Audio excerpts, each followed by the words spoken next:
Welcome to First Class Counselors, where we give counselors the insider tips and advice on how to make campers' summer the best it can be. Because you only get a few days of staff training in the summer. So this is your training, your endurance training for the marathon that is the summer to come. That's right. So tonight we're going to be having episode 57, and my name is Oliver Gregan. I go by he, him, and I'm the executive director down here in DeLeon Springs, Florida at YMCA Camp Winona. And my name is Matt Wilfrid. My pronouns are he, him. I'm the director of overnight programs for Campfire Circle in Ontario, Canada, about halfway between Detroit and Toronto. All right, but let's talk about today's topic because it's a little embarrassing, I think, for Matt and I tonight because we're talking about mistakes. Not just any mistakes, not just the general mistakes that camp directors make all the time. We're talking about our personal mistakes, the things that we messed up on.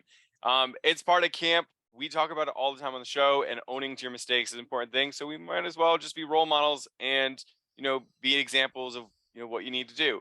But we're also going to talk about what we learned from our mistakes so that we become better camp professionals every day and better first class counselors. So with that being said, let's talk about it. Matt, what do you want to kind of open up? What's your disclaimer before we get started tonight? Yeah, this is going to be embarrassing. I've got some like things. As soon as Oliver told me about this topic, when your mind it goes back to those like embarrassing mistakes that only you probably remember.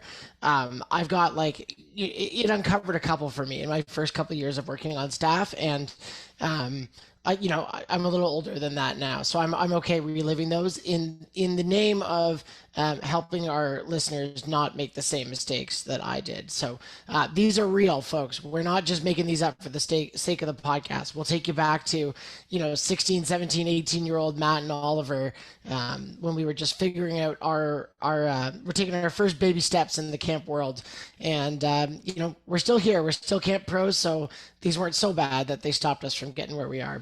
But they're significant, and we hope you take these, learn from them, and you can tease us about them the next time you see us at a conference or something. All right. All right. So let's get started. Let's see where we're going to go for. And I'll kick it off. I came up with the idea. I put us on the chopping block. So I'll take the first step. So with that being said, my first mistake really truly happened before camp even started because I'm going to be honest with you, I didn't know what I signed up for. I only really went to overnight camp once when I was like a little kid. It was a 4-H camp, and I really didn't remember it.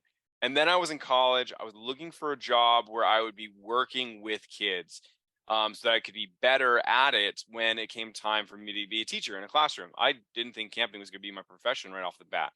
So when I signed up for camp, let's go through some of the mistakes that I did right off the bat. First things first, I kind of looked for like the best camps in New England. I went on like camprater.com or something, and I was like, all right, what are some of the top camps that I can go work for it this summer? And I kind of just picked and pulled at random. I didn't apply for places that maybe I knew somebody at. I didn't look into like Google reviews at the time. I literally just kind of based off of this one random website I found, and then I started applying towards camps. And I did it so late in the game. I was applying for camps probably, let me see, in April time. So, like I was that last minute reach out to a camp director, which is just a red flag for all camp directors about somebody who's applying that late. And somehow, some way I got hired. I do remember having one specific email from my boss, which was just asking me if I was 21 years or older. And I was like, yeah, I'm 21 years older. And I almost think that's what landed me the job. I was just the last person applying, and they needed to fill that role with somebody who was old enough to fit it. And I had a background of, education. So they thought, all right, we'll just throw him in that role and see how he does. And I was a CIT counselor. So that meant I was training people how to be camp counselors when I had never been a counselor before in my life and really had no idea how overnight worked. So I remember going through staff training, just this oblivious human being to all the things that were in front of me. Like I was learning songs, I was learning skits, I was learning how to eat in the dining hall properly and keep things organized. I was at scratch. And to be honest, I needed to learn how to be just a counselor. Like I'd never been in this position before. And it was crazy to me because even during staff training, I was this big hulking college football player who just ended up at camp. And within the first week, I'm going to say sorry. There were 3 friends who all got injured while playing Gaga against me. I gave one a concussion. I hurt another one. They like when I scratched their eye and they couldn't see for like a day. And the other one had an existing injury with his knee and I like blew it out. And I had to learn really quickly off the bat, like the best counselors are always coming in second place. Like calm down when you play these sports. And like forever since then, I've learned to like calm it down a little bit. And that was one lesson I learned. But really, the part about my story here that comes from it is take the time to research what you're getting yourself into. I was really lucky. The camp that I went to work at, I found friends, I found a family, I found a place that was really what I wanted to call home. And it worked out really, really well for me. And I think that had to do a little bit with who I was at the time and still who I am a bit today, of being able to adapt and kind of take on some of the things that are a little bit more difficult. Like I didn't blink an eye when they started saying, oh, you have to do manual labor here too. Like you got to like rake and pick things up and move them and fix things on the go, which for some people that may not be part of a job description that you want to deal with. Like that first time that a kid like explodes in a bathroom and you realize, oh wait, I'm the one who has to clean this. Like think about like maybe some of the amenities at the camp that you're going to go work at. What are you getting yourself into along the way, and really ask those questions. So I love telling my like camp story because this is really what my story is about, how I got into this world, because it was a giant, massive mistake. But I'm happy to always know that it was one that worked out in the end for me because I found a place and a job that I really love. So my advice is do your vetting before really jumping into it. But at the end of the day, you take those steps along the way that might be a little bit more difficult, because the things that you face, the challenges that come across to you, right? They're there for a reason, because they're going to mold you into the person you're going to be one day. So whether that summer camp experience is just one summer or whether it is the rest of your life, get through it, like learn from it, have that experience, and really learn that strength of grit. And I really appreciative of all those people who helped me get through my first summer when I was completely blinded in the dark. So shout out to all of you who helped me, and you're just wonderful people. So that was my first mistake. I had no idea what camp was, like little to nothing. I didn't know where the camp was until 3 days before someone told me I had the wrong address. And then when I was telling about when I was telling the camp name to people, I was pronouncing it wrong. I kept calling it E.G.E.L, but it was Camp Jewel. So that's how far down I was on the I don't have an idea about what I'm getting myself into. Oh man, That's my well, mistake. Go ahead, well, Matt. I think Oliver, like that, I think that's a pretty common experience for a lot of people of not knowing what they're getting into, and I think something that I'm going to come back to in one of my points was, you know, asking questions about what your expectations are, and if you are starting to think about applying for camps now, we're recording this, you know, mid-October. It's going to come out second last week of October, I think. You have the luxury of shopping around a little bit right now.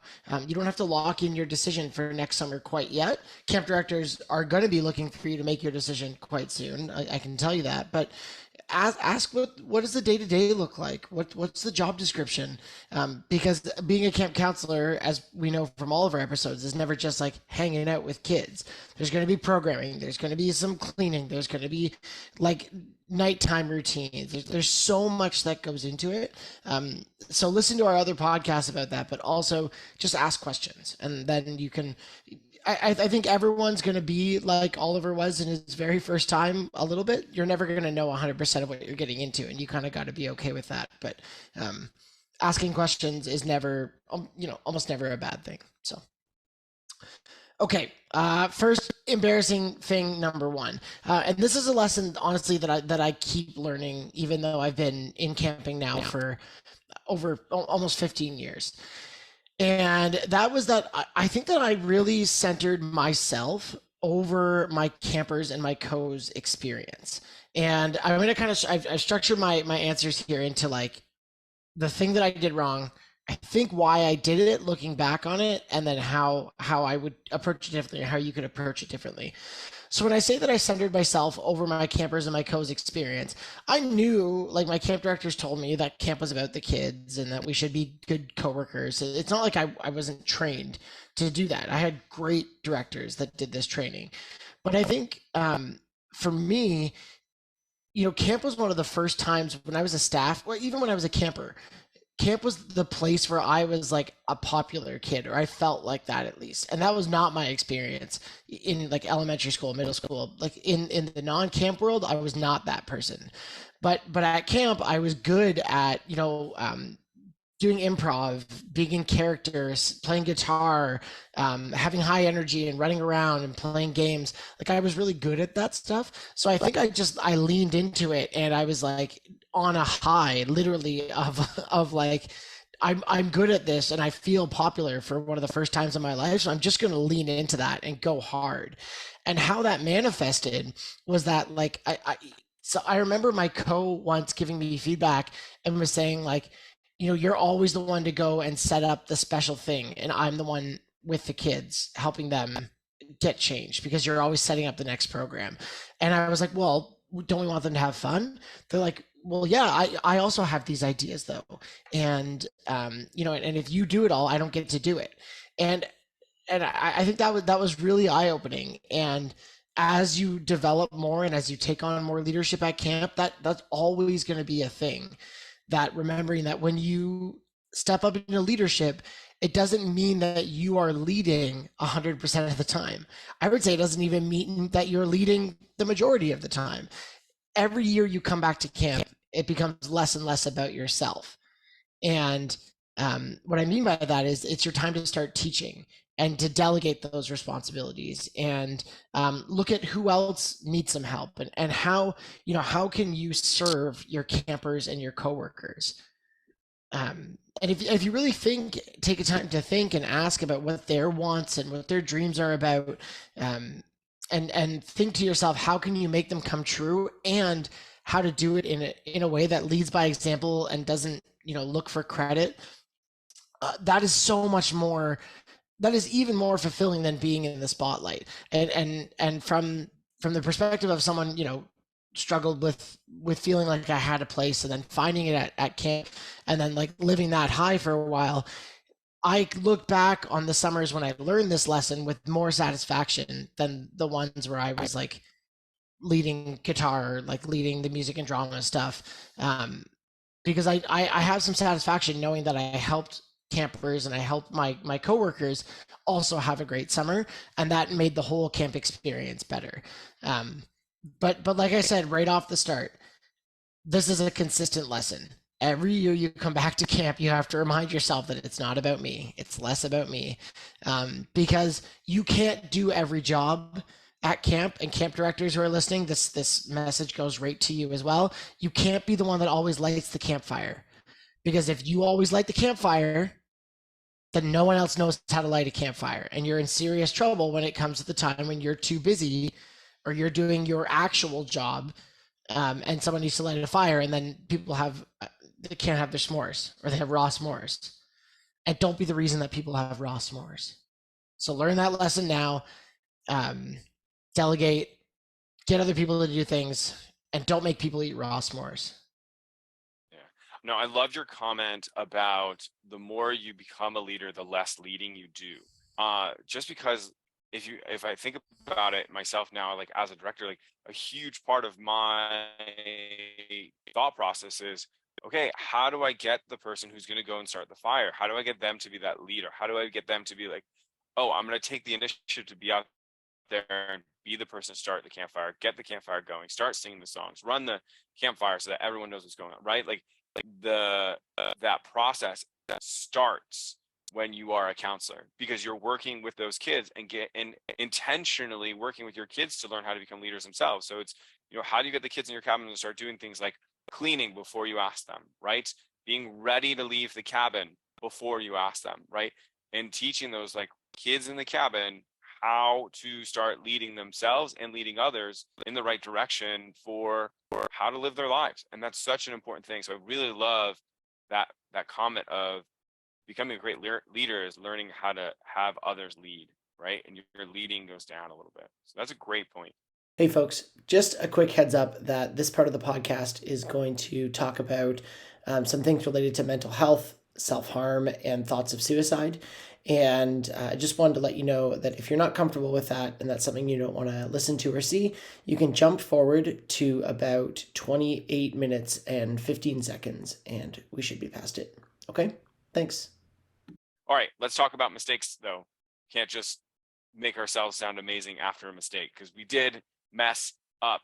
All right, and I'm going to go into a pretty hard one right now that for me, it's really difficult to think back on. So like I said, my first couple of summers, I was working with CITs. I was with the 16, 17-year-olds at camp, and we'd have them for a month, and we really strongly connected with them because we were with them so long.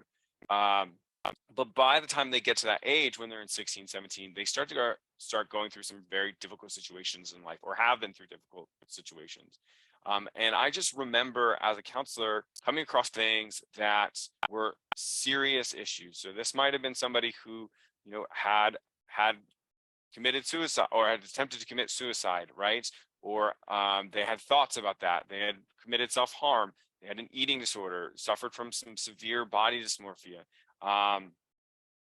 And that list goes on and on about a lot of typically mental health issues that sometimes did show themselves in physical ways as well.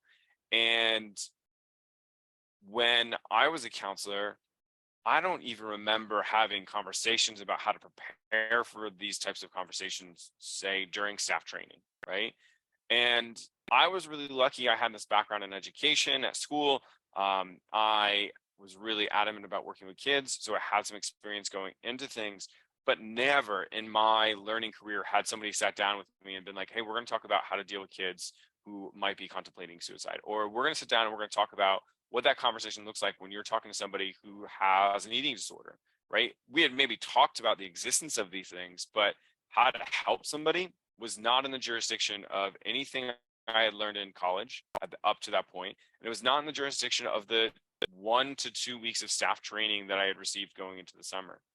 And we had campers opening up about this. And there was this strange middle ground at the camp of, I report this to somebody, where does it go from there? And it was at a time where I feel as though I didn't know a lot about reporting other than I was supposed to report it. I was younger. It was my first time ever having to report things of this nature. But it also, in a lot of cases, still fell on me to be around that camper, be with that camper while they wanted to talk about these things. They wanted to talk about it. And some of my most emotional moments at camp came during these years where, a camper had opened up to me about something, and I can with every single picture in my head, I can remember a moment of I had a camper who had self-harmed previously before coming to camp, had thoughts of suicide. And I remember being like down at our waterfront, and someone came up to me and said, hey, Oliver, so-and-so is in the health center. And her and I had just had a conversation the night before about her her thoughts and things that she had been having. And my first thought process was, oh no, something has actually happened. And I remember running as fast as I could across. I got to the health center, and the nurses said, she's asking for you. Can you head and go and see her? So first thought was like, okay, I think she's healthy. Got back to there, and thankfully there was nothing wrong. She was just really sad. And the reason why she was so sad was because she had encountered campers who had asked her about her scars. How did these happen? And she had come to this point in her life where she was like, I'm always going to have these scars on my body, and I'm always going to have these conversations with kids because I want to work with kids about why these exist. And I didn't know how to have that conversation with her. And I, to this day, feel like I had a really great conversation with her. And I feel like she walked away having a great conversation with me, and that we found a ground for her to build her confidence on and not struggle any longer, or not struggle as much. But no one trained me for that moment. No one sat down and said, hey, Oliver, this is something you're going to have to deal with, or this might come across your table. This is how you should deal with it. not just how to report it, not just how to tell your supervisor, hey, this is something you need to know, but what does that conversation actually look like? Because in that moment, the person she wanted to talk to was me. She had asked for me directly. I ran across camp to go and be like at her side for what I thought was a very serious situation. It was. Thankfully, it wasn't something of physical harm, but my mistake was thinking somewhere in that young, naive brain that I was a person who could have these conversations, right? That I was a person who was able to support them, and that I could solve these things in the 4 weeks that they were at camp. And I don't think that's true. I don't think Mm-hmm. that we should equip a 20-year-old with this mindset. Um, and I don't think we should unequip them with strategies on how to have those conversations. So it was a very scary moment for me in reflection of not knowing if I did things properly. And I don't think anybody, even a trained person, knows if they did things right, because every person is different. How they struggle with those things is differently. But I was masked at the time, like I didn't know. And now, after building my career a little bit, going to things like mental health trainings and making sure that I'm privy and having conversations, there's a whole world that at 20 you don't know. You just don't know what you are doing or what the giant ramifications are of it. And at the end of the day, I'm happy to say that for those situations, I believe I was supportive. I believe I was helpful. I believe that in that moment of care and need, I was what those campers needed to be.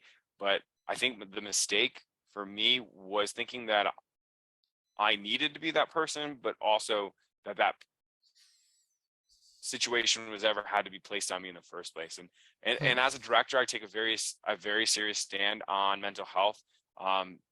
If there are, and I think this has become more prevalent today than it was when I was a counselor, which was 10 years ago. We don't think about how little mental health was talked about back then, and how much it's changed in the last 10 years.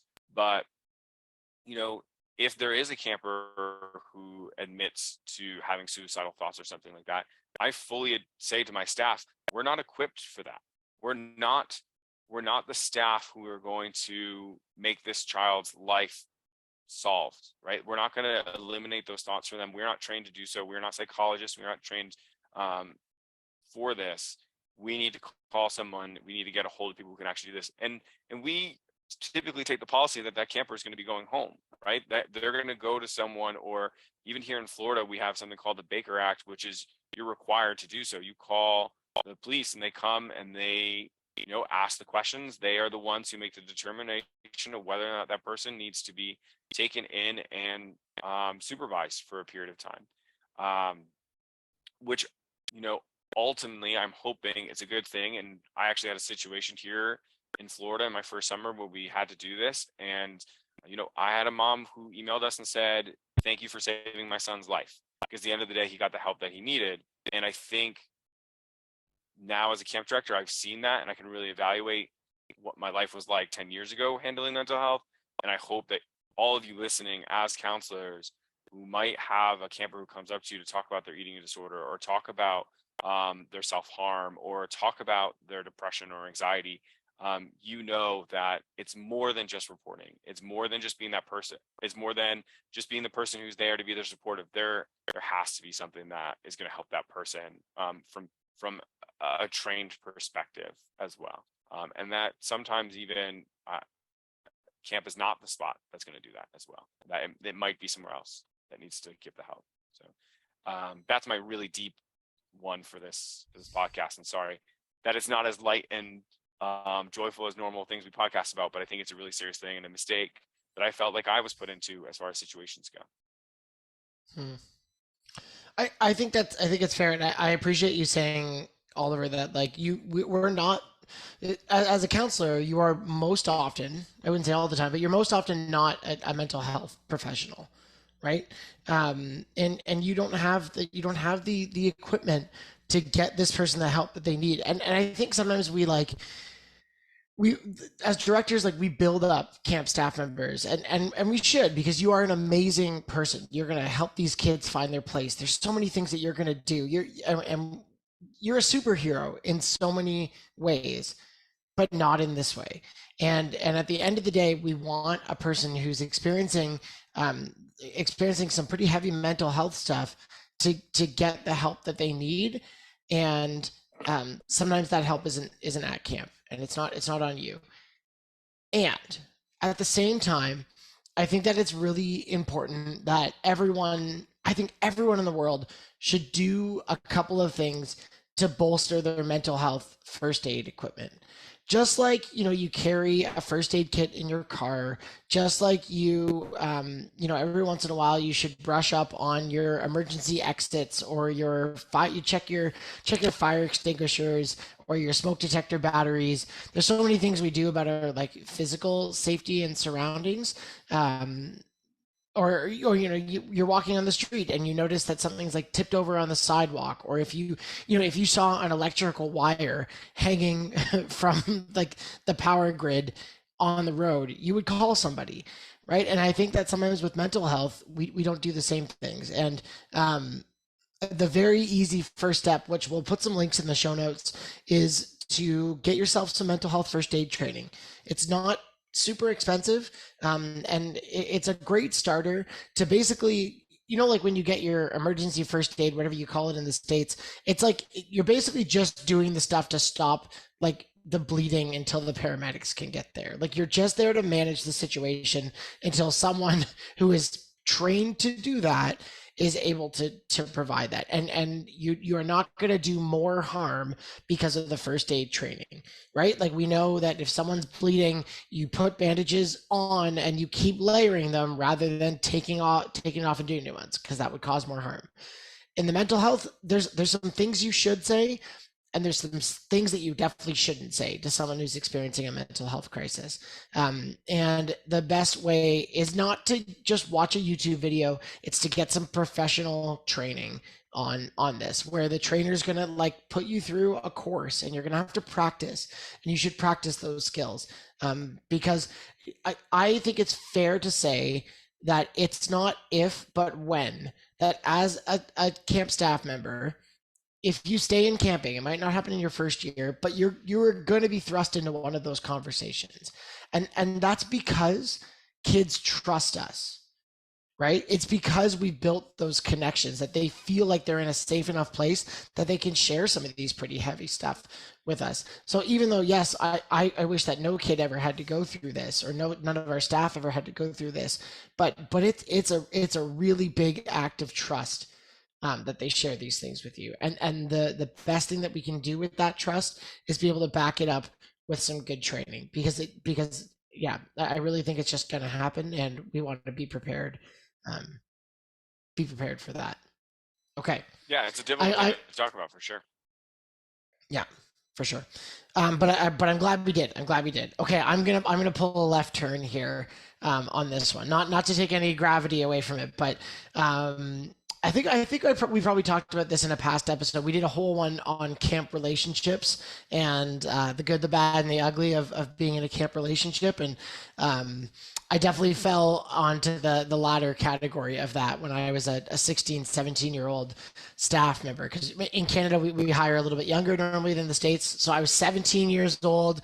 And again, going back to this like prime of your like existence, you feel popular, you feel cool.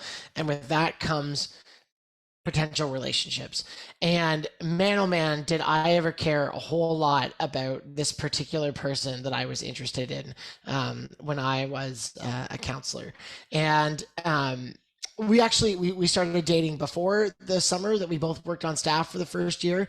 And then I think we I can't even remember at this point, to be honest. But I just remember caring so much about like, was I going to take my break at the same time as that person? Like, were we going to have night off together? Were we going to hang out on the weekend, or was she going to hang out with someone else? And like, did that mean that this relationship was in jeopardy? And like, I get it for all of the camp staff that I've worked with since being a director, that like they find their true love. And I'm not even going to put it in air quotes because it feels like that sometimes, but you find your true love, as a young staff member. I get it. The feeling is so immediate, and you like camp is fleeting, and you got to experience every emotion so quickly.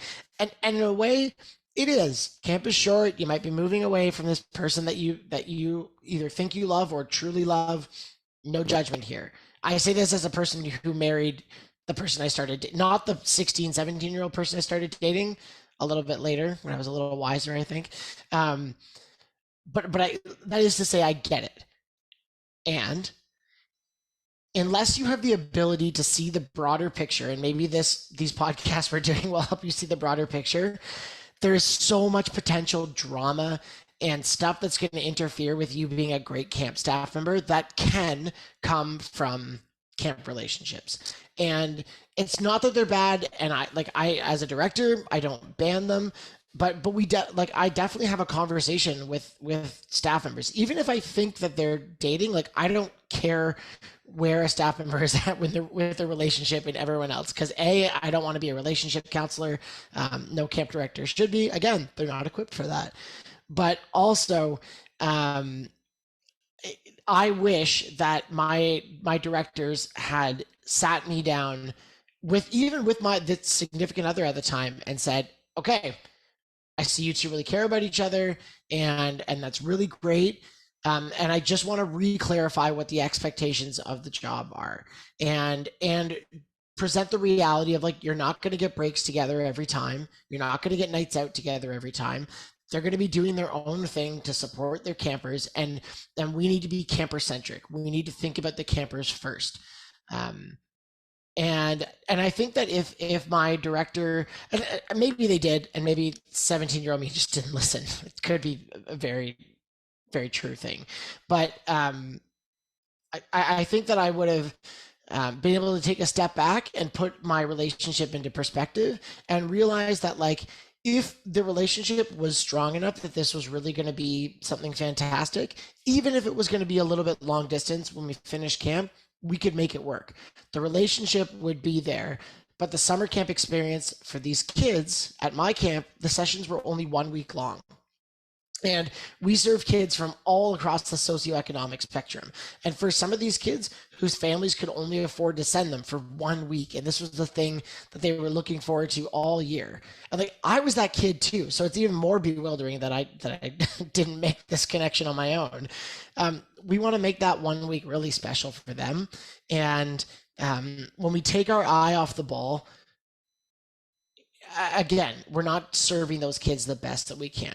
So I'm not saying don't get into a camp relationship. I'm not saying don't think about those sides of your thing, because there's going to be a million things that you're thinking about when you're at camp. Everything at home, your family, your friends. There's tons of different things. And if it helps by, like, putting your phone away a little bit, or trying to, like, branch out into different groups, or make campers' dreams come true. Again, focus on how you can support and serve other people.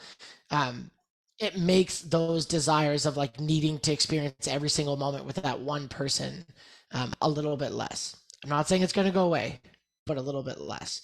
um, so again, I don't want to hear about your camp relationship, but if you're struggling with that, we can do a whole nother episode on what to do when my camp relationship is taking over my camp job, because it could happen. Oh, for sure. And there's measurables there, right? Like, you can 100% identify when you've gone too far with your camp relationship over your job and your need to serve the children who are coming to camp. Like, for example, one, do you freak out when you don't have the same time off? Like, are you walking into the camp director's office and being like, "Excuse me, you didn't put me off on the same night as Kaylee, or you didn't put me off on the same night as Bob." Just trying to think of random names. But if you are coming into the office of your camp director and saying, "You didn't give me the time off with my special person," you've gone too far. Or if you're complaining to your friends in a group that Oh you are not man. getting time off with your significant other, and or even not even saying that directly, but saying something along the lines of, like, "Well, Sarah and Jimmy, they have the same time off, and they haven't missed a night off together yet this summer. Like, why are they getting special treatment? You are going too far." going too far, thinking about your relationship more than anything else. Now, and there's a lot of other markers too. And I think it's really important. I think we could do a whole show about it, about getting into those camp ships and how to navigate them so that you can not only not be the person that your camp director hates the most on camp, but also have a relationship that is a successful one, it's a healthy one, and you're thriving. And that when the summer is over and it is time to go home, and you guys might have to go to separate colleges or separate towns or whatever it might be, your relationship is in a spot where it's stronger and will last post summer, which is really the true trial of your relationship is not getting through summer camp. There's enough hormones in the air for you to survive that. The true trial for your relationship is like one of you is going to college in, I don't know, Ithaca, New York, and the other one is in Southern California, and you got to figure it out. So, yeah. Okay, let's get into my last mistake that I made. And you guys are going to hear about the epic failure of my CIT program when I finally became a leadership staff member on camp. So this goes back to my third summer. I was placed in the CIT coordinator position. So now I would have oversight of this village of counselors in training. So it was very exciting.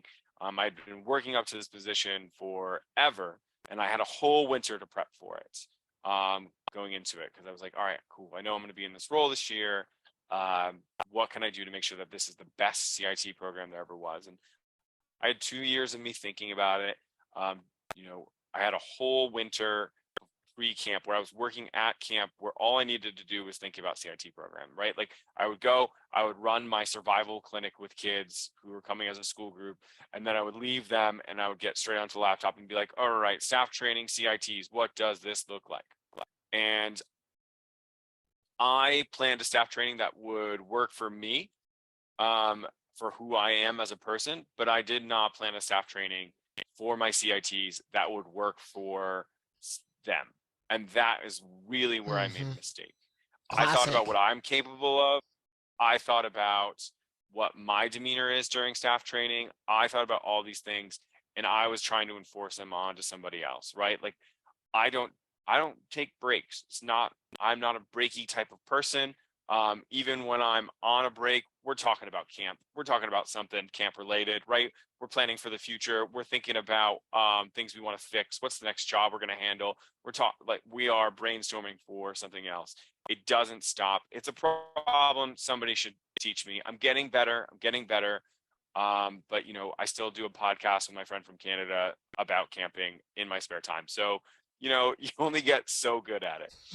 And not only did I plan this program that was over the top, I had these ideas for it that I think still to this day are great ideas and should be the direction that program would go in.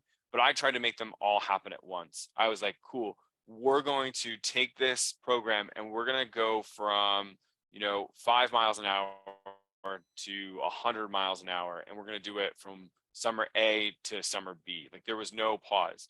And what that ended up doing was, for reference, what the program looks like. And if you want outlines of this, we have some very serious, well done outlines for this program. But my CITs were essentially in a staff training for their first week of a month-long circuit, where during that staff training, I quite literally scheduled everything to the minute.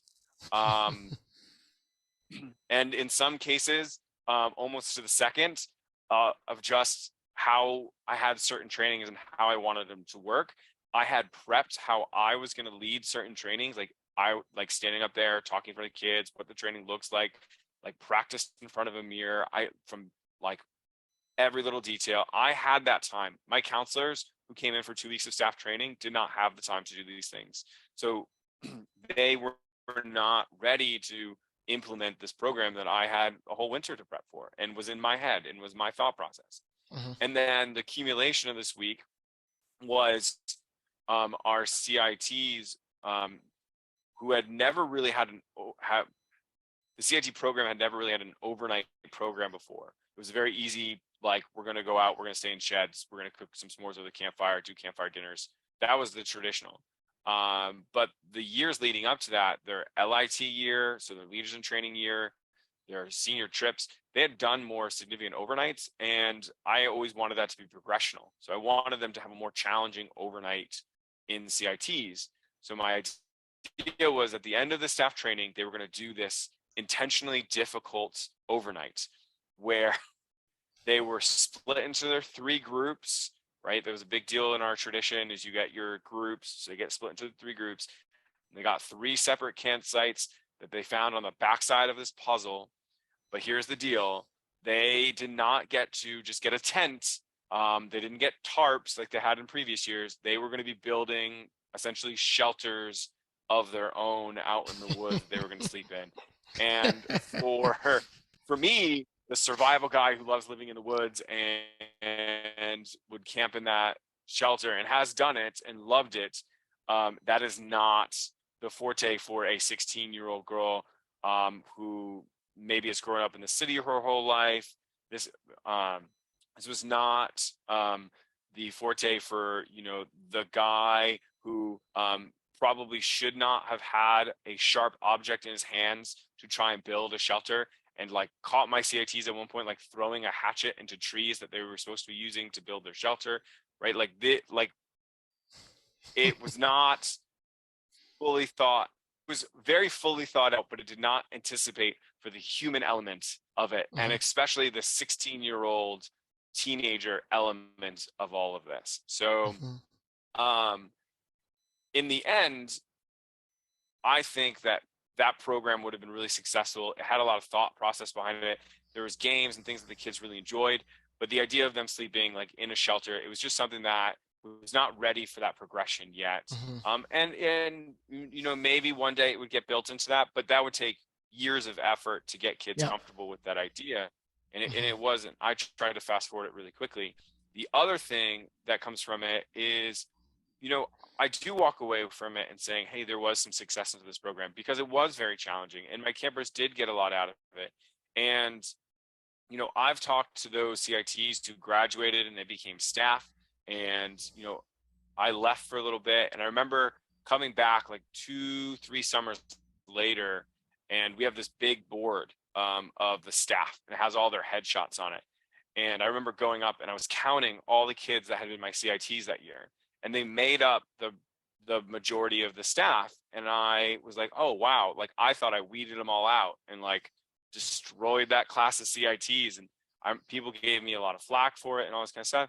And I remember talking to one of my CITs who had graduated and was a staff member, and I was like, how was that on you? And they're like, oh, it was really hard and we hated you for it, but to be honest with you, like we all brag about how we're the strongest class of CITs that's graduated in years. Like they had so much grit from that experience, but that's not me saying that I was right.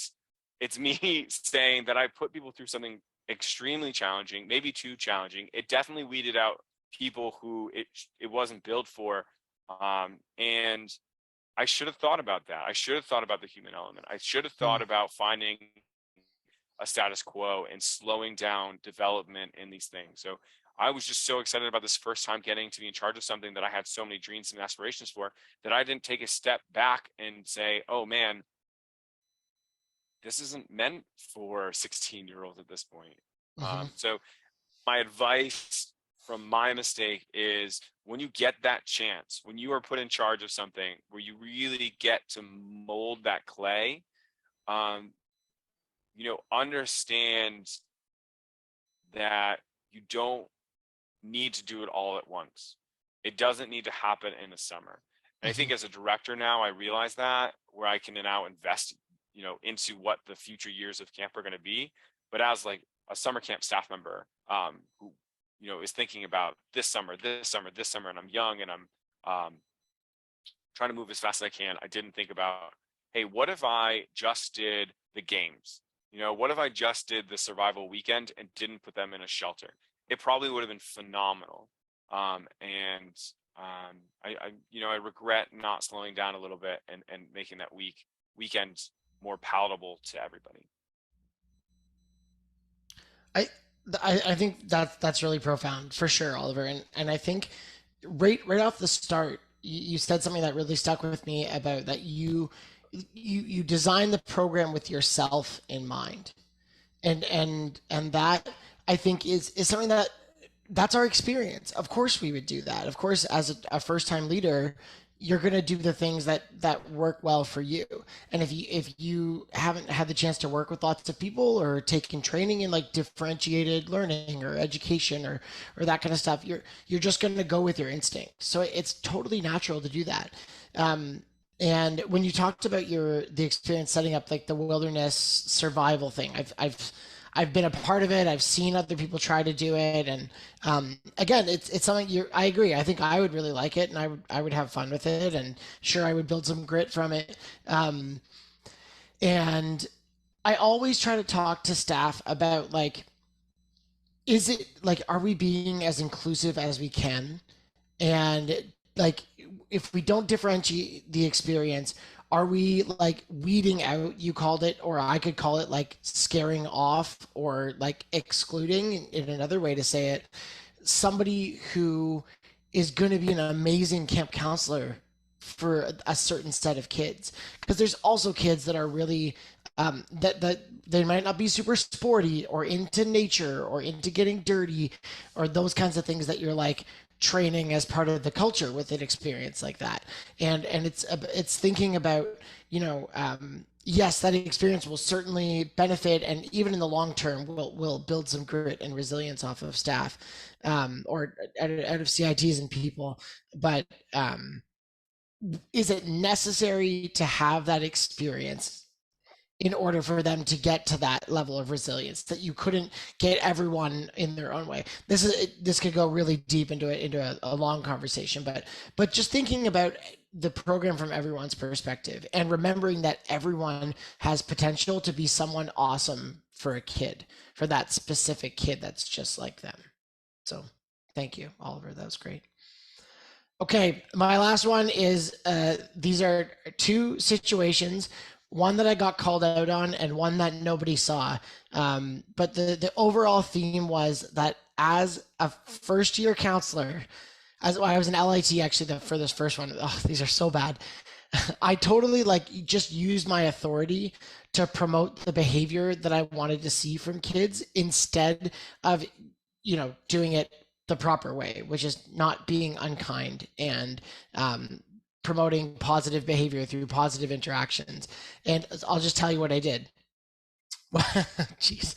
When I was in LIT, I worked at a Christian camp growing up, and there was a kid in my cabin who he just was not listening. It just like would never listen to it, seemed to never listen to an instruction, always was doing the opposite of whatever the counselor said. And me as an LIT, I was like, okay, I've got this. I've got a way. I'm going to call this kid out on not listening. I'm going to put him on the spot, and that's going to teach him a lesson. First of all, whenever you're thinking that, don't do it. Especially don't do it like this. So it was at the end of like a camper Bible study, just like a time talking about the Bible, et cetera, et cetera. And I was praying, and I finished praying, and I looked at the kid, and I said, I'm going to change his name. I said, Johnny, what did I pray about while I was praying? Because I wanted to test him in that moment to know. And my counselor just totally like looked at me, and he was pretty gracious because I was in LIT, so I was in training, which is the only saving grace in this story. And he redirected the situation, but he pulled me aside after. He was like, "What the hell was that? Like first of all, don't do it while you're praying. Like whatever your theology is, like that's a pretty rude time to expect a camper to be listening to you. And B, like we should never call out and put a camper on the spot. Like that's just not a kind way to try and manage someone's behavior. It makes them feel embarrassed and crappy, and that's not the way. And maybe it did promote his behavior, but that's not the way that we do it.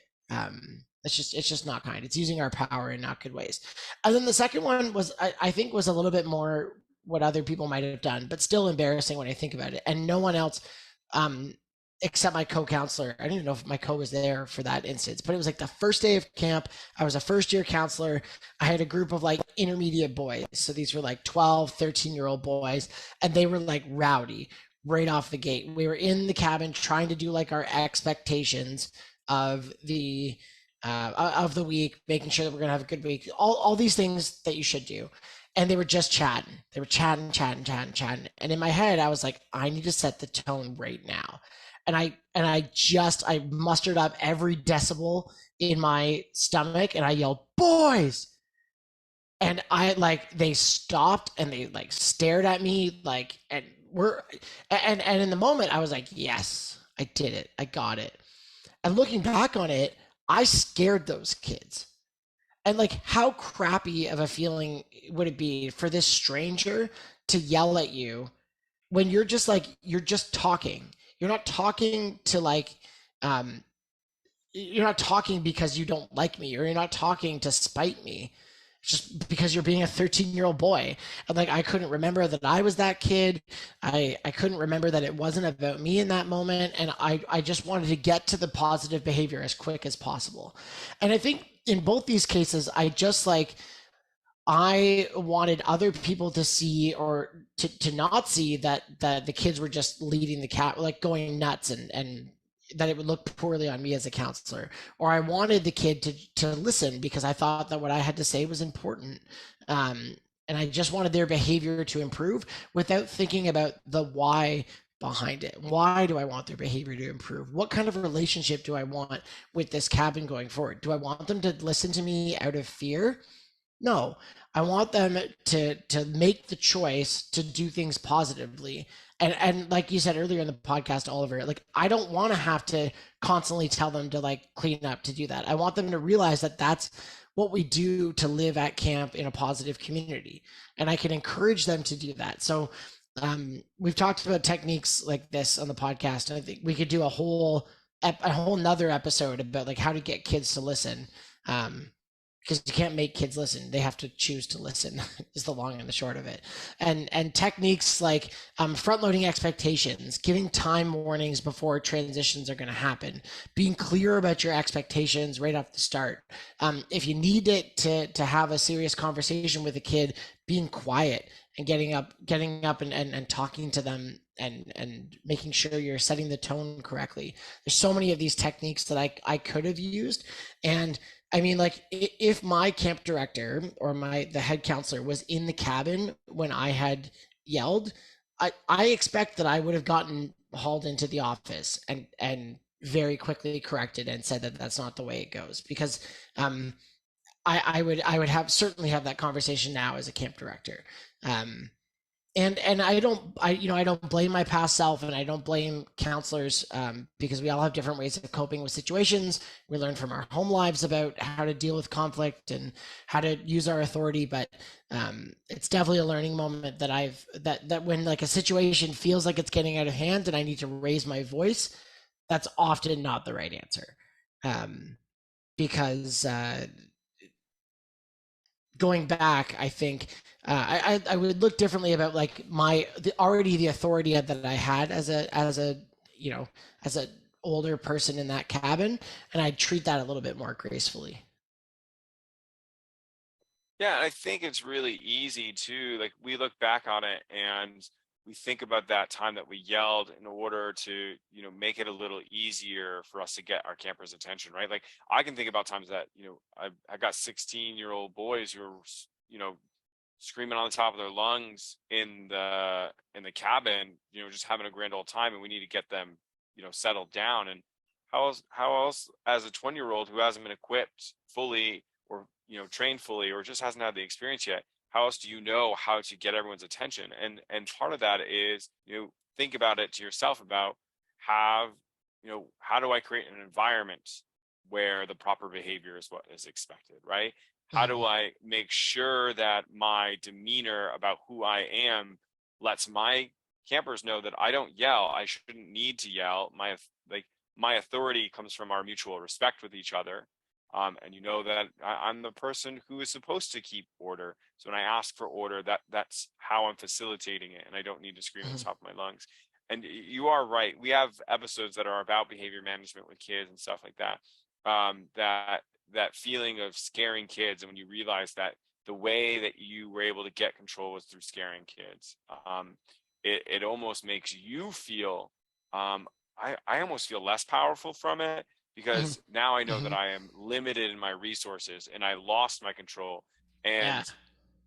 And now that the way that I am going to continue from now on, because fear is not a forgotten uh, learning, right? It's not a forgotten. Kids don't forget about fear. They will feel that for the rest of their time at camp towards you. And not only that, but you as a staff member, you know, have felt the power of creating fear too. So you also know, oh, it worked once. I can go back to that if I need to.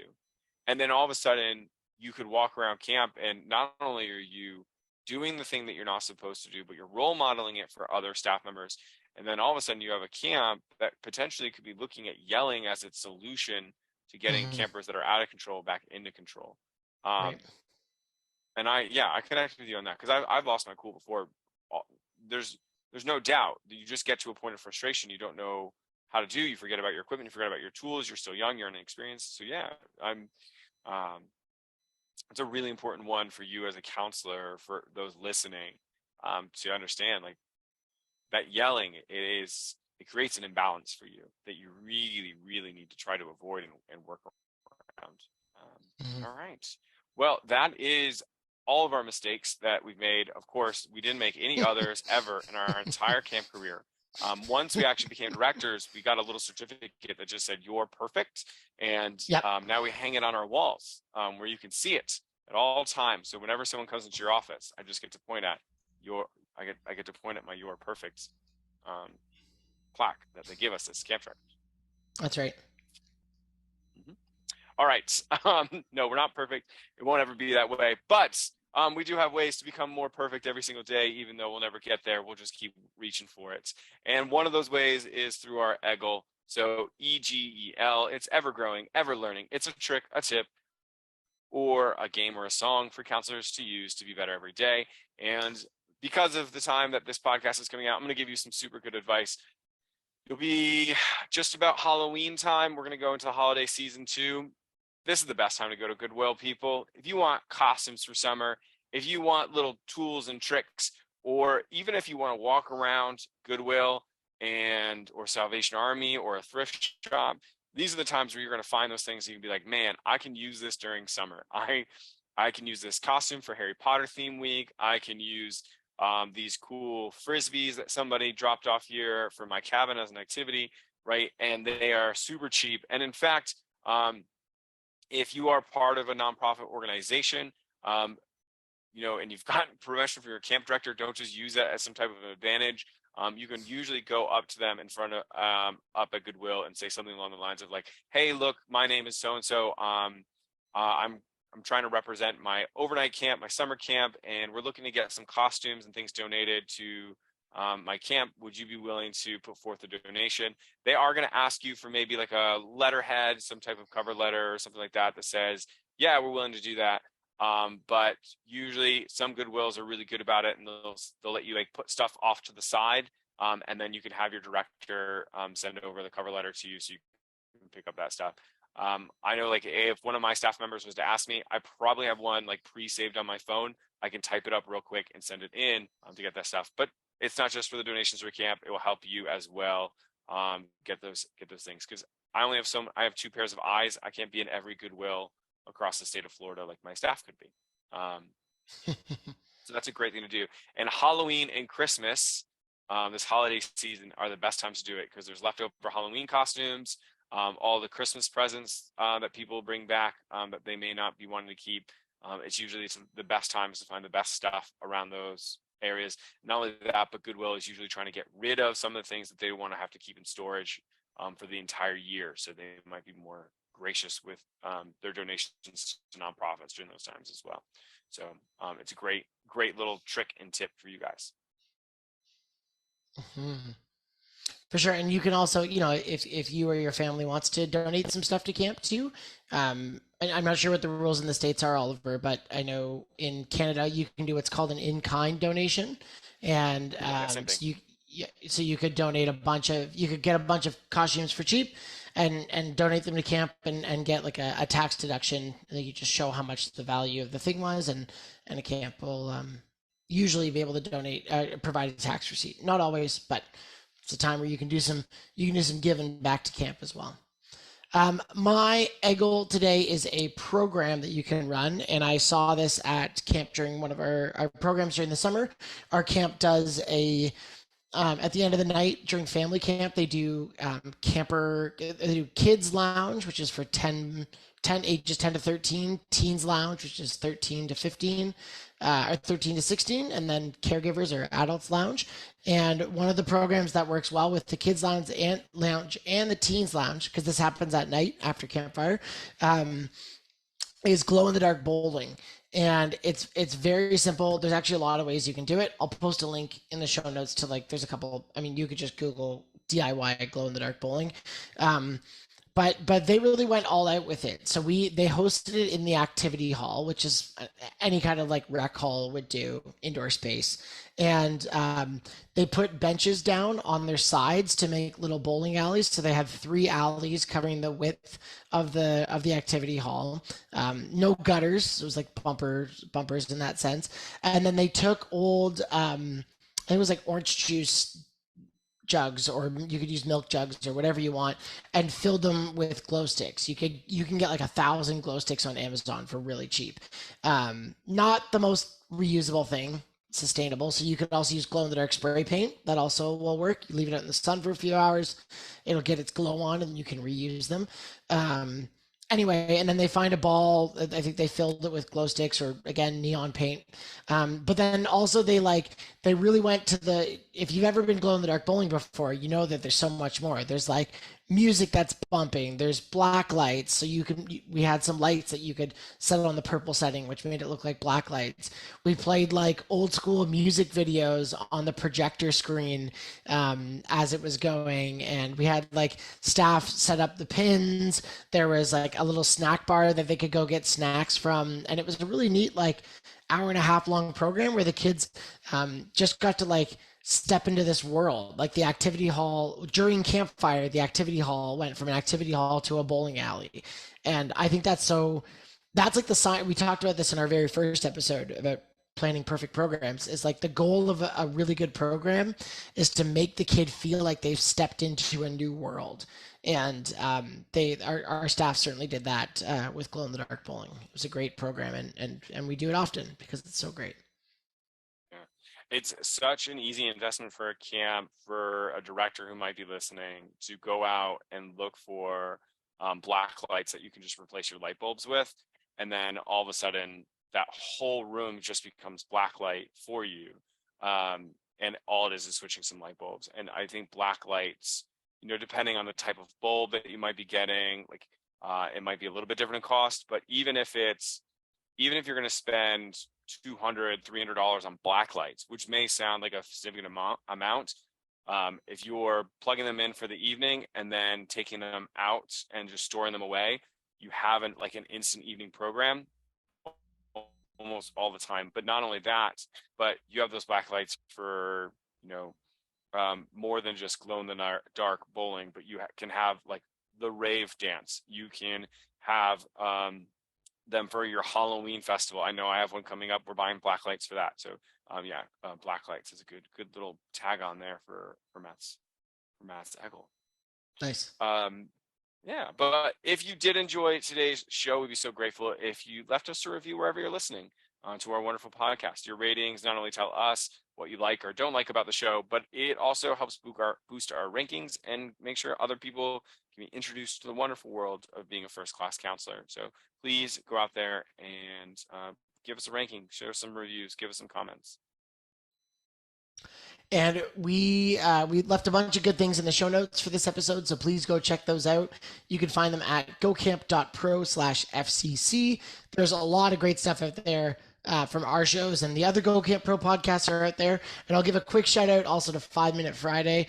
It's a program that I'm a part of as one of the instructors. We're in season 3, and that means that you get 12. There's 12 instructors on it now. Like Michael Brandwine's in there, Simone Gamble, Chris Reestupin is in there. Like there's some all-star people that are in the instructor lineup, and you get 12 videos every Friday to your inbox. They're like between 5 and 10 minutes each, and they're all like the best nuggets of the learnings from those camp pros.